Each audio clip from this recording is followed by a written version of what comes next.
Assalamualaikum warahmatullahi wabarakatuh. Saya Rania Jodoh Komara beserta rekan saya Adinda Nugroho Putri dan Farhadita Salsabila akan mempresentasikan materi 9, yaitu daftar pustaka dan lampiran. Apa yang dimaksud dengan daftar pustaka? Daftar pustaka adalah daftar rujukan dari semua kutipan yang digunakan di dalam karya ilmiah. Rujukan yang dimasukkan ke dalam daftar pustaka bersumber dari buku, makalah, maupun artikel di majalah atau koran yang dapat dijadikan suatu acuan atau landasan penyusunan suatu karya ilmiah. Berikut manfaat menulis daftar pustaka. Yang pertama adalah memenuhi etika penulisan. Yang kedua adalah sebagai bentuk ucapan terima kasih penulis kepada penyumbang data penelitian. Yang ketiga ada sebagai pendukung ide seorang penulis. Yang keempat, petunjuk untuk melacak kebenaran data yang diambil. Yang kelima, sebagai referensi silang, yaitu menunjukkan pada halaman atau bagian data tersebut dituliskan. Dan yang terakhir, menjaga profesionalitas penulis terhadap karya tulis yang telah dia buat. Selanjutnya adalah tujuan daftar pustaka. UNESCO dan The Library of Congress dalam laporan survei mereka pada tahun 1950 telah menyatakan tujuan dari daftar pustaka adalah sebagai berikut. Yang pertama, untuk memungkinkan para pekerja intelektual untuk mempelajari publikasi yang mencatat perkembangan di bidang yang mereka minati, tidak hanya di negara mereka sendiri tetapi juga dunia. Yang kedua adalah untuk mempromosikan efektivitas proyek tertentu dalam penelitian.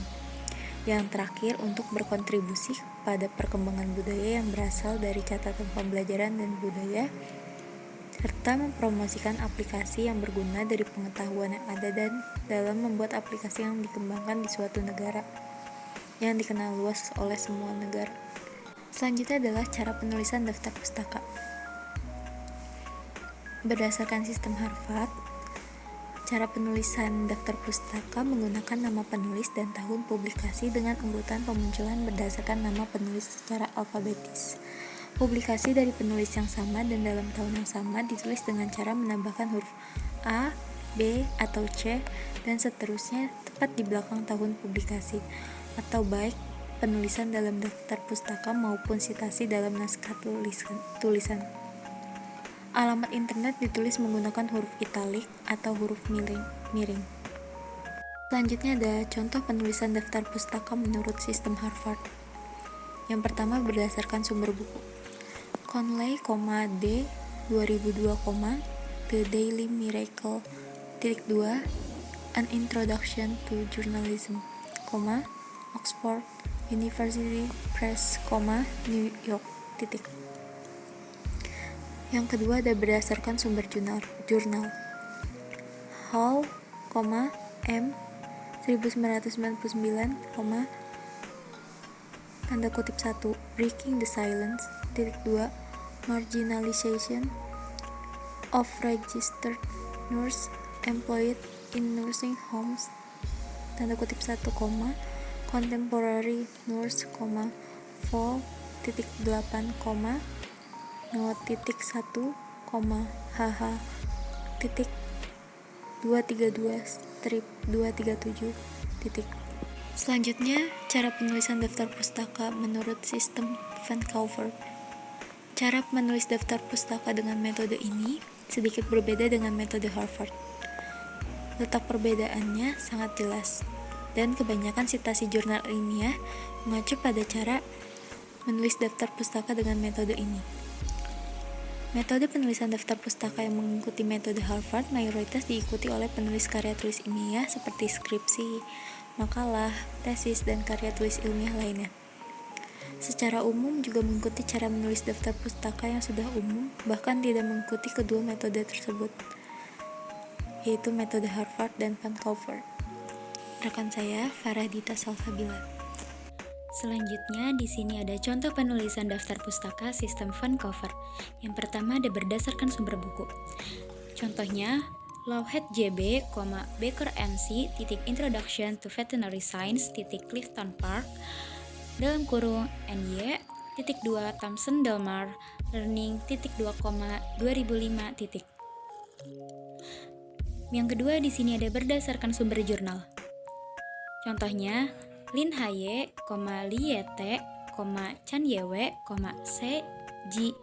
Animal Model for the Study of Primary and Secondary Hypertension in Humans, Biomed, Rep, 2016.2,5 dalam kurung 6.653-9. Selanjutnya di sini ada unsur daftar pustaka. Yang pertama ada nama penulis. Nama penulis terdiri atas satu unsur, dua unsur, atau lebih di antaranya menyatakan nama keluarga atau marga. Contohnya, Hadi Setiadi dan Iwan Sasmito ditulis menjadi Setiadi, Hadi dan Iwan Sasmito. Lalu yang kedua di sini ada contoh Hadi Setiadi, Iwan Sasmito, Fahri Abdillah, Seno Aji, Rabia Edra ditulis menjadi Setiadi Hadi dan kawan-kawan atau Setiadi Hadi @o. Yang kedua di sini ada tahun terbit. Tahun terbit adalah tahun dalam penulisan daftar pustaka ditulis setelah nama penulis buku dan diakhiri dengan tanda titik. Contohnya Setiadi, Hadi, 2017. Yang ketiga di sini ada judul buku. Judul buku ditempatkan sesudah tahun terbit dengan dicetak miring atau diberi garis bawah. Contohnya Setiadi, Hadi, 2017, Cerdas Belajar Bahasa Indonesia. Yang keempat di sini ada kota penerbit. Kota penerbit ditulis setelah judul buku dan diakhiri tanda titik 2. Contohnya Setiadi, Hadi, 2017, Cerdas Belajar Bahasa Indonesia, Jakarta, 2. Yang terakhir, di sini ada penerbit. Penerbit merupakan PT atau CV buku tersebut diterbitkan, ditulis setelah kota penerbit dan diakhiri dengan tanda titik. Contohnya Setiadi, Hadi, 2017, Cerdas Belajar Bahasa Indonesia, Jakarta, 2, PT, ICP, Tulis Indo, . Selanjutnya di sini ada lampiran. Lampiran dalam suatu karya ilmiah merupakan bagian yang berisi hal-hal pendukung dan berkaitan dengan pembahasan dalam suatu karya ilmiah. Tujuan dicantumkannya lampiran adalah agar pihak-pihak yang menerima laporan dapat mempertimbangkan dengan teliti dan saksama hasil dari suatu penelitian. Bentuk lampiran dalam penelitian berupa gambar atau foto, indeks atau glosarium, bagan, tabel, ataupun skema. Lalu selanjutnya di sini ada fungsi lampiran.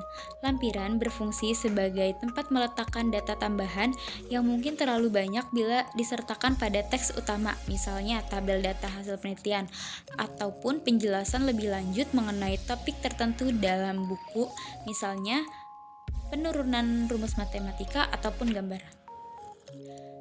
Selanjutnya Nah, di sini seperti yang sudah dijelaskan sebelumnya, lampiran sendiri bisa berupa grafik, gambar, tabel, skema, dan lain sebagainya. Nah, di sini yang pertama adalah contoh penulisan lampiran berupa gambar atau foto. Nah, gambar atau foto ini digunakan untuk membantu menyesuaikan imajinasi para pembaca karya ilmiah dengan keadaan sebenarnya pada tempat penelitian agar tidak menimbulkan pernyataan lain karena pembaca tidak mengetahui dengan jelas gambaran penelitian. Di sini ada gambarnya pada pagar unsika ditutup. Nah, di sini gambarnya itu ditulis keterangannya. Gambar ini gambar keberapa, di 1, 2, 3, dan seterusnya. Di sini ada gambar 1, yaitu pengumuman tentang unsika ditutup usai 40 orang positif COVID. Di situ adalah keterangan dari foto tersebut, lalu di bawahnya kita tampilkan sumbernya dapat dari mana. Nah, di sini ada indeks atau glosarium. Nah, glosarium ini sendiri adalah daftar kata yang disusun sedemikian rupa dan kata tersebut biasanya berupa kata tidak umum atau hanya digunakan dalam bidang tertentu. Lampiran indeks atau glosarium digunakan agar pembaca karya ilmiah dapat mengetahui istilah-istilah yang digunakan dalam karya ilmiah yang ditulis sehingga mudah untuk dimengerti. Nah, di sini kita tampilkan glosariumnya keberapa lampiran. Berapa nih? Lampiran ke-1, 2, 3, dan seterusnya. Kita tampilkan, kita tulis juga keterangannya apa. Di bawahnya juga kita tulis sumbernya dapat dari mana. Di sini ada contoh penulisan lampiran berupa bagan. Bagan ini sendiri untuk memudahkan penggambaran Pembaca karya ilmiah untuk mengetahui data dan mengikuti perhitungan data yang diteliti. Biasanya berupa jumlah penjualan, jumlah buku atau persentase dan sebagainya. Di sini ada kita tulis juga keterangannya apa, diagram keberapa atau bagian keberapa. Lalu kita tulis keterangannya, di bawahnya kita tuliskan sumbernya dapat dari mana. Nah, begitu juga dengan tabel. Nah, tabel ini digunakan untuk memudahkan pembaca karya ilmiah untuk mengetahui data dan mengikuti perhitungan data yang diteliti. Tabel ini beda pada skema dengan indeks, glosarium, dan gambar. Kalau tabel sendiri, keterangannya berada di atas. Di sini kita lihat nih, tabelnya tabel keberapa. Di sini kita dapat tabel 2.4. Di bawahnya itu kita tampilkan keterangannya dapat dari mana. Di sini kita taruh kondisi topografi Kabupaten Karawang. Di bawahnya kita tampilkan tabelnya. Nah, di bawah tabel kita masukkan lagi sumbernya dapat dari mana. Di sini ada sumbernya itu dari RT RW Kabupaten Karawang. Nah, skema itu sama kayak tabel, tapi dia penulisannya ada di bawah. Di sini ada skema keberapa. Di sini skema 1. Keterangannya itu 14 titik lokasi penyekatan akses mudik di Karawang. Sumbernya dapat dari mana.